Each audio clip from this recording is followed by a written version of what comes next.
Halo teman-teman semuanya, bagaimana kabarnya? Semoga kabarnya sehat-sehat semuanya ya. Selamat datang kembali di channel Study Student bersama saya Nusa Briansyah. Dan pada video kali ini kita masuk di episode ke-9 di playlist pemrograman web dasar. Dan kita akan membahas mengenai dokumen and website struktur atau menyusun dokumen dan website seperti itu. Nah cuman sebelum kita mulai di topik intinya atau mulai pembahasannya, saya akan berterima kasih dulu kepada Niaga Hoster yang sudah mensponsori video kita kali ini. Niaga Hoster adalah perusahaan penyedia web hosting unlimited terbaik di Indonesia yang memiliki layanan beragam, mulai dari unlimited hosting, cloud VPS, domain sampai layanan website instan. Ada banyak keunggulan Niaga Hoster, di antaranya harga yang terjangkau dengan kualitas hebat, sehingga kita mendapat fitur yang lengkap mulai dari auto install WordPress, cPanel, hingga SSL gratis. Niaga Hoster juga menjamin server yang uptime, sehingga website kita selalu online setiap saat. Keunggulan lainnya yaitu hosting super cepat diimbangi dengan keamanan website ekstra, yang memungkinkan website kita terlindung dari serangan hacker, malware, dan virus berbahaya. Tidak hanya itu, Niaga Hoster juga mempunyai tim support yang selalu sedia membantu kita kapan saja ketika kita mempunyai kendala atau permasalahan. Cukup dengan mengklik tombol live chat di pojok kanan bawah pada website dan tulis serta kirim kendala kita, tim support Niaga Hoster langsung sigap membantu kita. Dan saat ini, Niaga Hoster memberikan diskon yang sangat besar up to 75% untuk salah satu layanannya yaitu paket personal. Jika teman-teman ingin mendapatkan potongan harga 10% lagi, sebelum checkout teman-teman bisa masukkan kode kupon SWSKUI, lalu tekan tombol gunakan. Jadi lumayan banget, kita dapat potongan harga berkali-kali. Jadi tunggu apa lagi? Buat teman-teman yang lagi cari web hosting untuk website atau aplikasi teman-teman, langsung aja kunjungi link yang ada di deskripsi video ini untuk informasi lebih lengkap. Mengingat perkembangan zaman yang serba IT, upgrade sekarang dan awali kesuksesan Anda bersama Niaga Hoster. Baik teman-teman semuanya, jadi kita itu di video kali ini tetap mengandalkan dokumentasi dari developer Mozilla seperti biasanya untuk belajar. Nah tetapi untuk materi kita kali ini, kita akan belajar full teori aja. Walaupun di website developer Mozilla ada active learning dan test your skill. Nah kenapa kok full teori? Karena saya pikir bahwa sebaiknya kita kenal dulu sama elemen dan semantik HTML-nya aja. Nah, untuk build website-nya atau membuat website-nya, itu sekaligus setelah kita kenal CSS.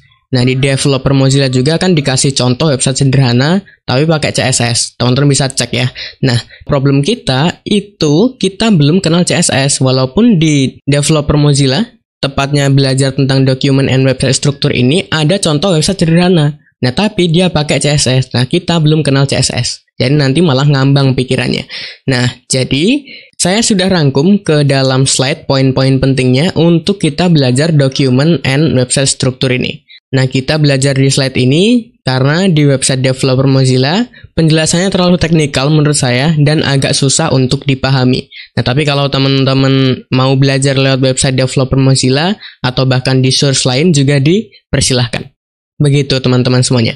Oke, jadi kita masuk di opening atau pembukaan. Di developer Mozilla, di belajar document and website struktur ini, ada beberapa hal atau pembukaan, begitu ya. Nah, selain mendefinisikan bagian individual di website kita, misalnya seperti paragraf, image, teks, dan lain sebagainya, heading begitu ya. HTML juga itu menawarkan beberapa elemen yang sifat displaynya adalah block atau block level element yang nanti digunakan untuk mendefinisikan atau menentukan area di website kita. Begitu, contoh seperti bagian header itu yang mana, bagian navigasi menu yang mana, kemudian bagian main content itu yang mana, kemudian bagian footer yang mana, dan lain sebagainya. Nah, kita akan belajar itu. Nah, pada artikel ini kita akan melihat bagaimana cara untuk ngeplan atau merencanakan website yang sangat sederhana. Atau struktur website yang sangat sederhana. Dan akan membuat HTML untuk merepresentasikan struktur ini. Begitu. Nah, cuman kalau teman-teman belajar juga atau lihat juga di developer Mozilla itu ada prasyaratnya. Nah, teman-teman harus mengikuti dulu Getting Started with HTML. Ada juga di video sebelumnya. Teman-teman bisa cek atau bahkan bisa langsung belajar aja di developer Mozilla-nya. Begitu. Kemudian juga udah belajar HTML text fundamental, ada juga di video sebelumnya atau di website resmi developer Mozilla. Creating hyperlinks pun jangan lupa. Begitu. Nah, objektifnya kita itu akan belajar bagaimana cara menyusun dokumen kita menggunakan tag semantik dan cara menyusun website sederhana kita. Begitu, cara menyusunnya ya, bukan membuat website sederhananya. Di situ atau di website resmi dijelaskan bahwa kita membuat website sederhana. Nah, cuman saya belum tertarik ke situ karena kita belum belajar tentang CSS tadi. Gitu. Sip. Nah, sebelum kita ke inti pembahasannya, ini mungkin kita kira-kiranya agak ngambang pembahasannya. Jadi saya akan ajak teman-teman untuk lebih terfokus apa yang bakal kita pelajari saat ini. Sip. Oke. Jadi, yang kita pelajari di elemen-elemen sebelumnya, begitu ya, kita belajar misalnya tentang H1 atau heading, tentang paragraf, tentang image, tentang link, tentang singkatan, tentang time, dan lain sebagainya. Oke ya? Nah, yang kita pelajari atau elemen-elemen yang kita pelajari sebelumnya, itu adalah elemen yang membungkus atau menandai atau wrapping, begitu ya, atau merepresentasikan konten yang sifatnya adalah objek. Nah, ini karangan saya aja atau ala saya saja menyebutnya. Nah, maksudnya objek itu gimana? Atau artinya sifatnya objek itu gimana? Nah, artinya misalnya kita punya objek multimedia ditampilin di website kita. Teks, formatting atau formatting teks, dan lain sebagainya. Nah, itulah yang ditampilkan. Nah, sekarang kita nggak lagi menampilkan konten yang sifatnya objek. Nah, tapi elemen yang kita bahas kali ini itu adalah elemen yang membungkus atau menandai atau merepresentasikan konten yang sifatnya adalah bagian dari atau tata letak. Oke, jadi seperti misalnya header, kemudian navigasi, main, footer, kemudian aside, dan lain sebagainya. Atau grouping, dan lain sebagainya. Jadi mudah-mudahan teman-teman kebayang nih, kalau misalnya elemen-elemen sebelumnya itu kita nampilin objek, entah itu teks, entah itu gambar, entah itu video misalnya, oke, ditampilin langsung. Nah, di elemen-elemen yang bakal kita bahas kali ini, kita lebih terfokus pada pembungkus yang nanti merepresentasikan tata letak atau bagian dari. Begitu, ini mudah-mudahan agak paham nih. Sip ya, jadi itulah elemen-elemennya, membungkus atau bagian dari, atau tata letaknya. Elemen yang bakal kita pelajari di materi kali ini. Sip, jadi mudah-mudahan teman-teman agak terfokus nih. Nah, sekarang kita mulai. Contohnya seperti ini. Kita lebih terfokus kepada mana bagian header, mana bagian aside, mana bagian main, mana bagian footer, dan lain sebagainya. Gitu, kalau di video-video sebelumnya atau elemen yang kita bahas di materi-materi sebelumnya, kita cuma nampilin aja. Ini mendefinisikan paragraf, ini heading, ini link. Misalnya begitu. Kita lebih terfokus pada tata letaknya sekarang. Elemen yang membungkus tata letak. Gitu. Jadi menandai atau ngasih tahu ke browser, ini tuh bagian apa, ini tuh bagian apa. Gitu. Mudah-mudahan agak terfokus nih. Sip. Jadi untuk elemen tata letak atau layout elements di HTML itu, yang dasarnya itu ada beberapa. Contoh di sini ada tag main atau elemen main. Ini ada tutup kurungnya semuanya atau ada tutup tagnya semuanya ya. Ini saya nggak kasih karena biar ideal aja tampilannya. Kalaupun saya kasih ini malah kepanjangan. Gitu. Kita bahas yang pertama yaitu elemen main. Nah, untuk elemen main ini itu semantik atau merepresentasikan untuk konten yang unik di halaman ini atau isi utama di konten halaman website kita. Begitu. Gunakan main ini hanya sekali per halaman. Oke, gunakan satu aja. Walaupun kalaupun kita ngeyel ngegunain 3, 2, 4 boleh aja. Cuman itu nggak direkomendasikan. Karena idealnya kita bisa gunakan atau hanya bisa gunakan sekali aja. Dan letakkan langsung di dalam body. Jadi tanpa, misalnya di dalam body ada paragraf, di dalam paragraf ada main. Nah, itu salah. Jadi usahakan main itu diletakkan langsung di dalam body. Atau di dalam tag body. Atau sebagai konten dari body. Begitu, jangan bersarang atau nesting, jangan. Jadi idealnya, ini tidak boleh bersarang di dalam elemen lain. Ada body, langsung main kalau bisa. Begitu. Nanti misalnya di dalam main ada navigasi, atau bahkan di dalam body itu, misalnya ada navigasi, kemudian ada main, di dalam main ada sidebar, dan lain sebagainya. Tapi intinya, si main ini Oke, haruslah ada langsung di dalam body. Oke, tidak diletakkan di dalam elemen yang lain atau bersarang di dalam elemen lain. Mudah-mudahan cun nih. Atau bahkan kalau kita balik dari contoh yang di atas. Misalnya yang ini. Kita punya main di sini. Langsung aja misalkan di sini body ya. Tutup body di sini. Dia langsung diletakkan di dalam body. Tidak di dalam elemen lain. Misalnya nanti ada header, ada navigasi, boleh. Cuman yang kita fokuskan hanya main ini. Main langsung ada diletakkan di dalam body. Begitu. Sip, lanjut. Kemudian ada yang namanya elemen artikel. Ini sama, ada penutup tagnya. Nah, semantik atau representasi dari tag artikel atau elemen artikel ini untuk bagian dari atau tata letak konten yang sifatnya adalah artikel. Jadi kalau kita punya konten misalnya H1, misalnya H2 atau H3 itu sebagai judul dari artikel kita, kemudian nanti ada paragraf, nah semuanya itu dibungkus dengan artikel. Kalau misalnya sifat konten kita tersebut adalah artikel. Mudah-mudahan paham. Kemudian ada section atau elemen section, ini sama, ada penutup tagnya ya. Nah, semantiknya adalah untuk mengelompokkan satu bagian halaman yang merupakan satu bagian dari fungsionalitas yang sama. Atau bahkan satu tema yang sama. Contoh, misalnya kita punya halaman website nih, anggap aja, atau saya bikin di Paint deh. Misalnya saya punya halaman website seperti ini, misalnya panjang. Oke, kemudian kita bikin misalnya di sini ada bagian profile deh. Ini biasanya landing page yang zaman sekarang kayak gini. Nah, ini section pertama, section bagian profile.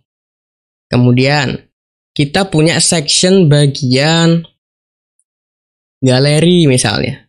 Section juga, jadi ini kan beda tema ya, atau beda fungsionalitas.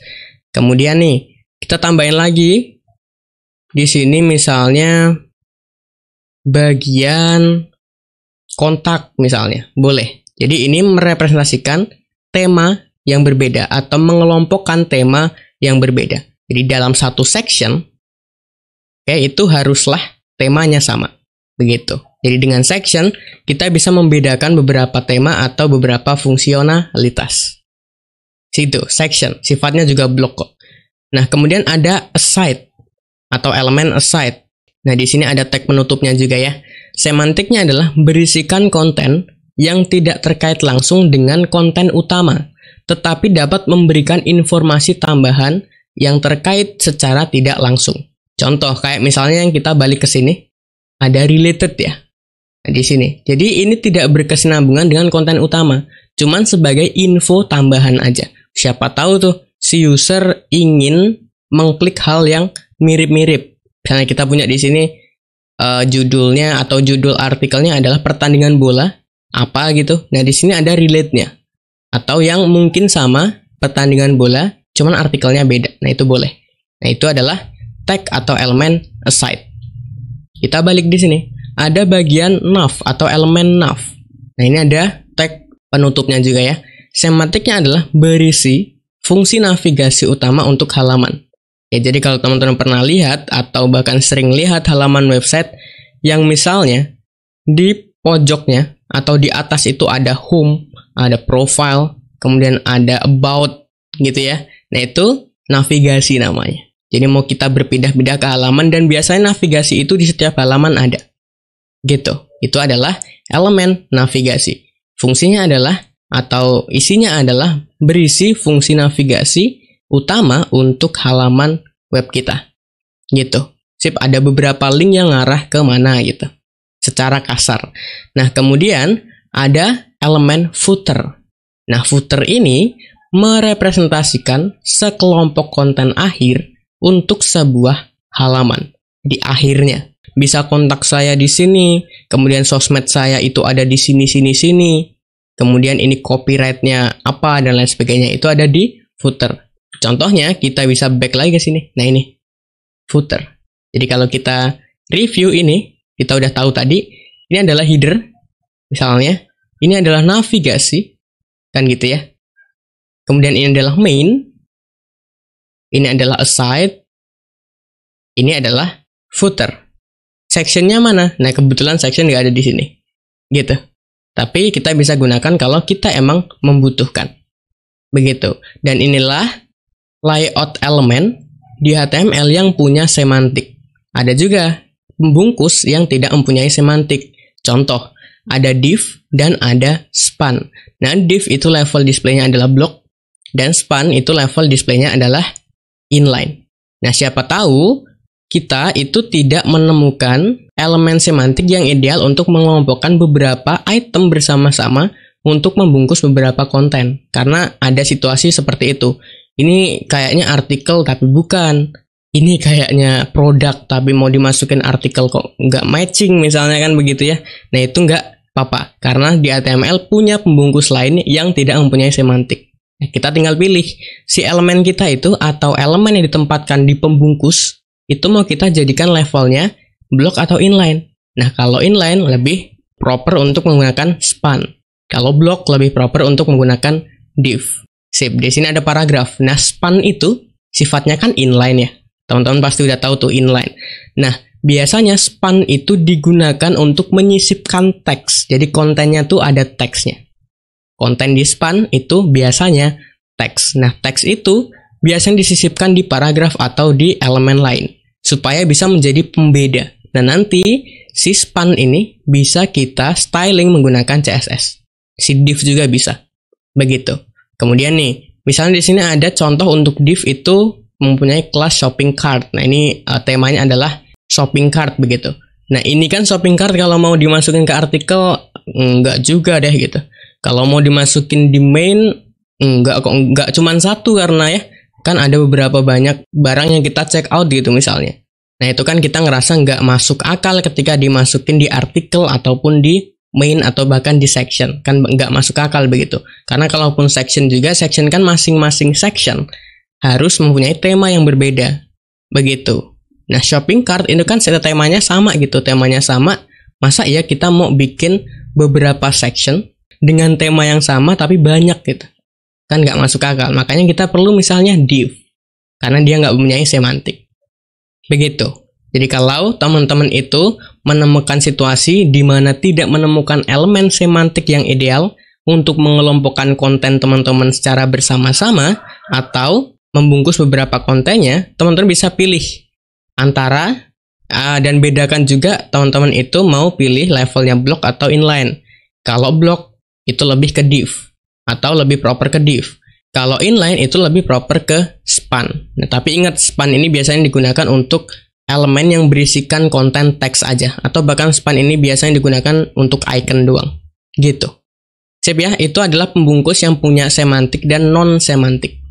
Kita lanjut ke pemutus garis dan aturan horizontal atau ini sebutnya dengan line breaking. Begitu. Nah, ada dua elemen yang kita bisa gunakan sesekali dan elemen itu adalah elemen BR. Nah, ini tidak mempunyai tag penutup, jadi cuma satu tag gini aja. BR dan HR. Nah, BR dan HR ini, teman-teman tahu line breaking nggak ya? Atau gini, line breaking itu di enter. Jadi untuk sintaks di bawahnya itu ada di enter atau di bawahnya gitu. Mudah-mudahan paham nih. Nah, untuk BR itu biasanya ditempatkan di teks. Jadi ada seakan-akan enter gitu. Misalnya nih, ini sampai ODEL. BR, enter, ke bawah. Gitu. Sedangkan HR itu biasanya ditempatkan di antara elemen. Gitu. Setelah elemen apa, masuk ke elemen apa. Itu biasanya menggunakan HR. Kalaupun kita mau menggunakan line breaking atau mau diputus gitu. Nah, kalau si HR itu punya atau menampilkan garis yang sifatnya adalah blok. Jadi dari awal sampai akhir. Gitu. Itu adalah HR dan BR. Oke ya. Kemudian yang selanjutnya, bagaimana sih cara kita merencanakan website sederhana? Nah, ini lebih fokusnya ke front end-nya. Oke, saya garis bawahi ke front end yang sangat sederhana.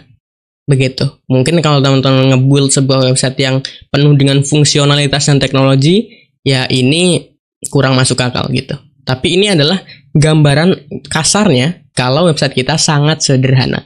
Nah, yang pertama yang akan kita lakukan adalah catat elemen-elemen yang mungkin tersedia di setiap halamannya.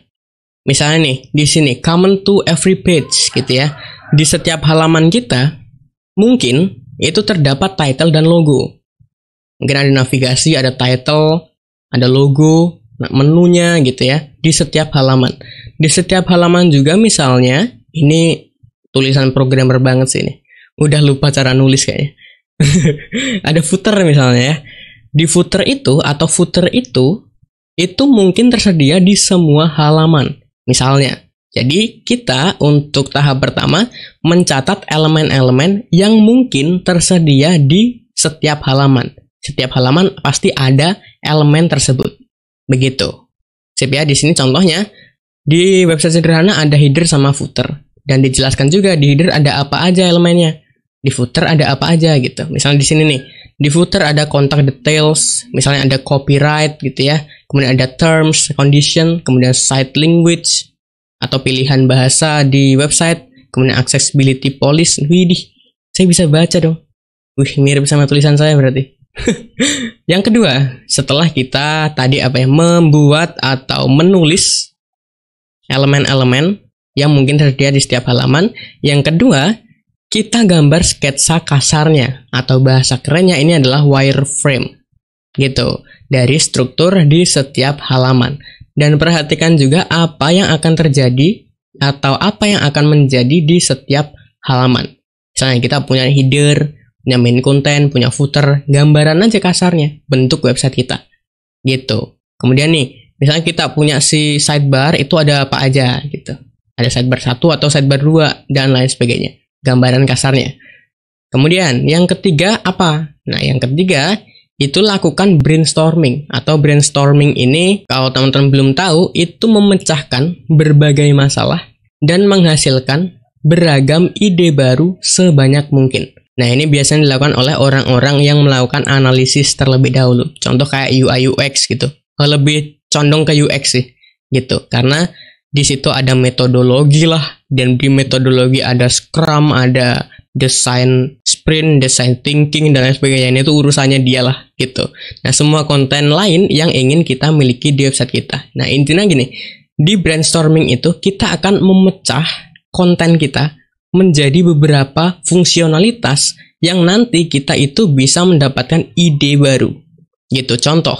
Di search itu, misalnya di sini mudah-mudahan kelihatan, di search itu mungkin dia akan menghasilkan resort flight, kemudian hotel, dan lain sebagainya, atau akomodasi lain. Kemudian dia juga bisa menghasilkan result transport, kemudian thing to do, dan lain sebagainya. Jadi kita memecah lagi konten kasar yang kita sudah punya, atau ide kasar yang sudah kita punya, kita pecah lagi, dan mungkin pemecahan dari ide kasar kita menghasilkan ide baru sebanyak mungkin. Itu brainstorming. Nah, kemudian ada di sini misalnya ada special offense atau apa nih, kemudian popular holiday package, dan lain sebagainya. Gitu ya, intinya brainstorming lah itu. Mudah-mudahan paham nih teman-teman. Kalau misalnya jadi UI UX, ya ini yang dipikirin, brainstorming lah, metodologi lah, kemudian prototyping lah, mumet. Sip. Kemudian yang keempat, urutkan semua konten ke dalam grup setiap halaman. Oke, jadi misalnya nih, di halaman ini ada apa aja, di halaman ini mungkin ada apa aja. Kemudian ini masih kasarnya ya, mungkin kalau tahap develop itu ada aja yang pasti kurang atau revisi dan lain sebagainya. Misalnya di halaman apa ada apa aja. Tapi list ya, list dari halaman atau list dari konten di halaman ini apa aja. Bukan kita buat halaman lagi enggak, atau kita buat wireframe lagi, itu enggak. Gitu. Jadi cuman elemen-elemen apa aja yang mungkin ada di setiap halaman. Gitu. Di halaman result search ada apa? Di specials ada apa? Search result ada apa aja? Kemudian ini saya nggak bisa baca, ini by things ada apa aja? Gitu. Sip. Jadi elemen apa aja atau konten-konten apa saja yang mungkin tersedia di setiap halaman. Gitu. Kita perlu tuliskan masing-masing dan grouping di setiap halamannya. Kemudian yang kelima nih, ini tahap yang terakhir biasanya untuk UX. Nah, yang kelima ini buat sketsa sitemap kasar atau bahasa kerennya prototyping atau alur kerja antar halaman. Jadi kalau kita akses tuh pertama halaman apa, misalnya ini homepage gitu. Kalau ada link yang diklik ngarah kemana, ke halaman apa, ke halaman ini. Kemudian kalau kita sudah melakukan apa, arahnya ke halaman mana. Begitu, itu prototyping. Nah setelah prototyping jadi, biasanya langsung dilempar ke programmer supaya bisa dieksekusi atau di-develop. Gitu. Ini adalah langkah yang terakhir. Nah kemudian ada bonus nih teman-teman semuanya. Jadi kalau kita lihat di website developer Mozilla, itu setelah document and structuring website, itu ada di bagian HTML. Dan saya akan kembali menyimpulkan poin-poin pentingnya aja. Intinya di bagian HTML ini, kita cuman dikasih tahu full teori juga untuk ngecek HTML kita itu udah beres apa belum, udah bener atau belum, udah sesuai kriteria apa belum. Nah, gimana cara untuk ngedebuggingnya? Cara yang pertama, itu dengan menggunakan DOM Inspector. Nah, biasanya kalau di web browser kita buka halamannya, kemudian klik kanan inspect di web browser kita. Atau bahkan shortcut umumnya itu adalah Ctrl+Shift+E. Kalau di web browser itu umumnya atau shortcut untuk inspect itu nggak Ctrl+Shift+E, ya silahkan dicari yang bener lah ya gitu. Oke, saya akan contohkan di sini. Kita buka misalnya developer Mozilla. Ini ya, caranya klik kanan, inspect, atau shortcutnya adalah Ctrl+Shift+E. Nah, kebetulan Edge ini bener, shortcutnya Ctrl+Shift+E, Chrome juga. Nah, kita fokus ke bagian elements nih di sini. Ini kalau nggak muncul, ini elements. Nah, kita bisa menggunakan DOM selector. Pencet yang ini, select an element, klik. Nah, kita mau cari yang mana nih? Misalnya kita mau cari ini nih. Klik aja. Nah, muncul. Jadi, dia itu pakai tag apa, kemudian tulisannya apa atau kontennya apa, dia berada di tag apa nih? Dia berada di tag artikel, di dalam main, gitu ya, di sini ada site yang relate gitu ya, atau konten yang relate. Nah, kemudian kita bisa cek juga, misalnya tadi di sini. Ya, kita juga bisa cek juga untuk styling di elemen itu gitu. Misalnya nih, di sini ada CSS yang ngarah ke H1 yang ada di elemen yang punya kelas main page content. Kalau agak bingung, nggak apa-apa. Intinya saya bacakan aja. Kita bisa tahu nih, untuk style CSS-nya seperti apa, dan lain sebagainya. Kemudian dia itu nesting atau bersarang di elemen apa, dan lain sebagainya. Jadi kita itu kalau misalnya ngebuat sebuah website, ya pastikan ngecek juga si kompetitor kita itu bagaimana cara ngebuild si HTML-nya.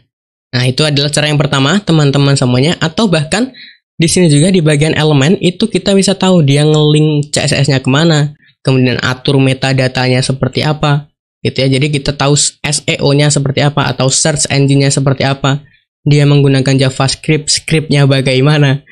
Kemudian ketika kita scroll di paling bawah biasanya di akhir body, nah ini ada text script.